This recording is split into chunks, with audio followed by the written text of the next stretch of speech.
শুভেন্দু অধিকারীকে ঠিক করে দিতে হবে, উনি মানুষ না বিজেপি, উনি মানুষ না বিজেপি। দেখাবো মুর্শিদাবাদে হুমায়ুন কবির স্পটে না থেকেও শুভেন্দু অধিকারীর কি অবস্থা করব।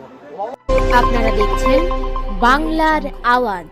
বিমান ব্যানার্জিকে, মমতা ব্যানার্জিকে হারাবো, আর ওদের দলের যে কটা মুসলমান এমএলএ জিতে আসবে, বিজেপি সরকারে আসবে, চ্যাংদোলা করে তুলে রাস্তায় ফেলবো, এই রাস্তায় ফেলবো। কিন্তু তাই বলে আমার জাতিকে আক্রমণ করবে আমি বলবো না। আমার কাছে আগে দল না, আগে আমার জাতি। আপনি লিখে দেন, আমি ওসব পরোয়া করি না। আমার জাতিকে অ্যাটাক করবে আর আমি শুভেন্দুকে ছেড়ে দেবো? কোনো মতেই ছাড়বো না, প্রত্যাহার করতে হবে, নাহলে মুর্শিদাবাদে যেতে দিন। দেখাবো মুর্শিদাবাদে হুমায়ুন কবির স্পটে না থেকেও শুভেন্দু অধিকারীর কি অবস্থা করব। উনি আরেকটা কথা বলছেন, বিধানসভায় কজনকে নাকি চাংতুলাত করে ফেলে দেওয়া হয়েছে স্পিকার এর অর্ডার অনুযায়ী। তো এতে মুসলিম বিধায়করা কি করলো?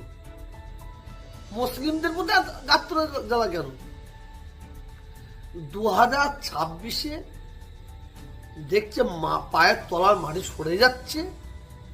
আমার মনে হয় যার জন্য উনি এত চেঁচাচ্ছেন, আমার মনে হয় মানে সাম্প্রদায়িক আগুন জ্বালানো থেকে শুরু করে, মা বোনেদের রেপ করা থেকে শুরু করে, রাস্তার ধারে মানে মানুষকে মারা থেকে শুরু করে, দাড়িওয়ালা বয়স্ক মানুষকে গালে চড় মারা থেকে শুরু করে, আসিফাকে রেপ করা থেকে শুরু করে, আখলাককে হত্যা করা থেকে শুরু করে, হ্যাঁ, এটাই বিজেপির দ্বারা সম্ভব।